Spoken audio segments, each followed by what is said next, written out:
Bonjour, aujourd'hui on va réviser la Guémara. C'est parti. Première partie, le débat sur la gratuité, la Guémara. Le texte commence par une affirmation. C'est une obligation de la Torah de décharger l'animal, mais pas de le recharger. La Guémara se demande tout de suite ce que cela veut dire.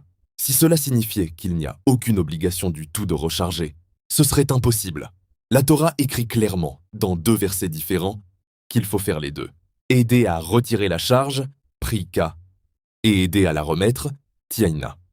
La Guémara rectifie donc, en réalité, l'obligation de décharger doit se faire gratuitement, alors que pour recharger, on a le droit de demander un salaire.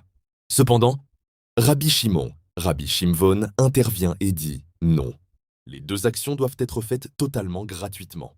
Le raisonnement des sages. Pour prouver qu'ils ont raison contre Rabbi Shimon, les sages utilisent une logique imparable. Ils disent si Rabbi Shimon avait raison et que tout était gratuit, la Torah n'aurait eu qu'à écrire l'obligation de recharger. Pourquoi? Parce qu'on aurait deviné tout seul, par un raisonnement logique, qu'il faut décharger. Quand on recharge, l'animal n'est pas en train de souffrir et le maître ne perd pas d'argent. Si la Torah nous oblige déjà à le faire gratuitement, alors quand on décharge, situation où l'animal souffre le martyre sous le poids et où le maître risque de perdre sa bête, perte financière. Il est évident qu'on doit l'aider gratuitement. Si la Torah a quand même pris la peine d'écrire le cas de la décharge, alors qu'on aurait pu le deviner tout seul. C'est obligatoirement pour nous apprendre une différence. La décharge est gratuite, mais la recharge est payante. La réponse de Rabbi Shimon. Rabbi Shimon se défend en disant que la Torah était obligée d'écrire les deux cas. Pourquoi? Parce que les versets ne sont pas assez précis. Si la Torah n'avait écrit qu'un seul verset, on n'aurait pas su s'il parlait de charger ou de décharger. Les sages, eux, trouvent les versets très clairs. L'un parle d'un animal écroulé, sous sa charge, donc à décharger, et l'autre d'animaux tombés sur le chemin, donc la charge est par terre, il faut recharger. Mais Rabbi Shimon estime que tomber sur le chemin peut aussi vouloir dire que l'animal est tombé avec sa charge sur lui. Pour lui, les deux versets se répètent pour insister et les deux restent gratuits. Deuxième partie, le statut de la souffrance animale. Le texte passe ensuite à une grande question. Est-ce que l'interdiction de faire souffrir les animaux, Tsar Ba'alei Hayim, vient directement de la Torah ou des sages? La Guémara analyse plusieurs preuves. 1. L'animal surchargé. On cite Rabbi Yossi Haglili, Rabbi Yossi Haglili. Si un maître a mis sur son animal une charge bien trop lourde par rapport à ses capacités, on n'est pas obligé de l'aider, car la Torah parle de sa charge, une charge normale. La Guémara en déduit que les autres sages, eux, pensent qu'on doit quand même l'aider.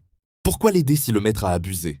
C'est bien la preuve que la souffrance de l'animal est une loi de la Torah qui dépasse les bêtises du propriétaire.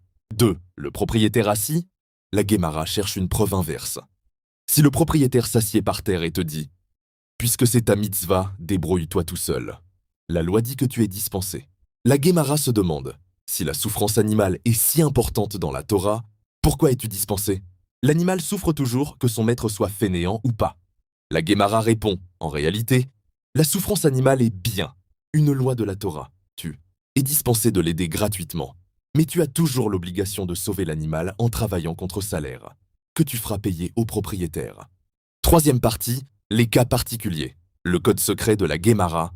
Le texte utilise ensuite une liste de mots-clés en guise de pense-bête, Ziman, pour analyser 4 situations. L'animal d'un non-juif. On doit s'en occuper exactement, comme de l'animal d'un juif. Si la souffrance animale est une loi de la Torah, c'est logique. La Guémara nuance en disant que même si ce n'était pas le cas, on le ferait pour éviter les tensions et la haine, Aïba. La charge de vin interdit. Si l'animal transporte du vin interdit aux juifs, on ne l'aide pas à recharger. Pourquoi? Parce que pour recharger, il n'y a pas de souffrance animale, et le refus n'entraîne pas de haine puisqu'on explique que c'est une question de religion. Le cas du contresens, ami et ennemi, si tu as un ami qui a besoin d'aide pour décharger, animal, souffre, et un ennemi qui a besoin d'aide pour recharger, animal ne souffre pas, la Torah te demande d'aider ton ennemi en premier. Pourquoi? Pour briser ton propre mauvais penchant. L'Ikaach Vop a été yité cerveau et forcer la réconciliation.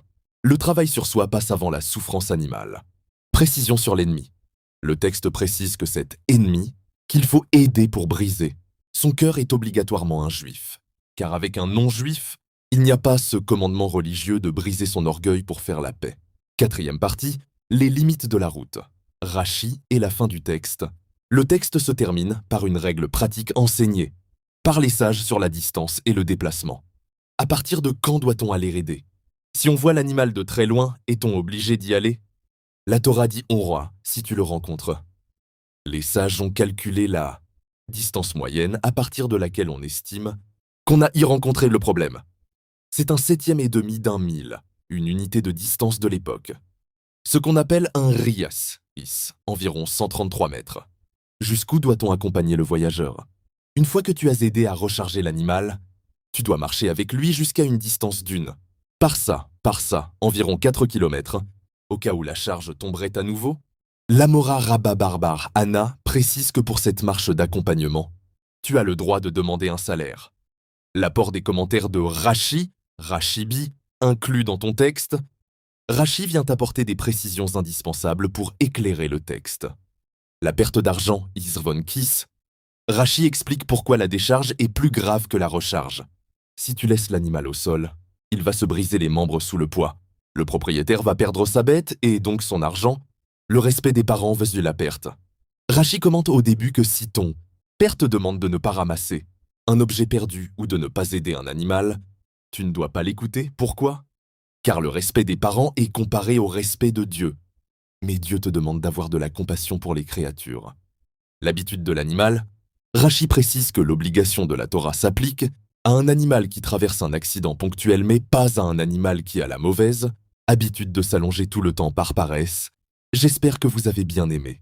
Merci et à très bientôt. Bonjour, aujourd'hui je veux vous aider avec 15 questions à réviser pour cette Gemara qu'on vient de faire. Donc comment on rentre? Il faut aller sur les commentaires. Vous allez voir un lien bleu, cliquez. Vous êtes direct dans le questionnaire de 15 questions. Merci et à très bientôt.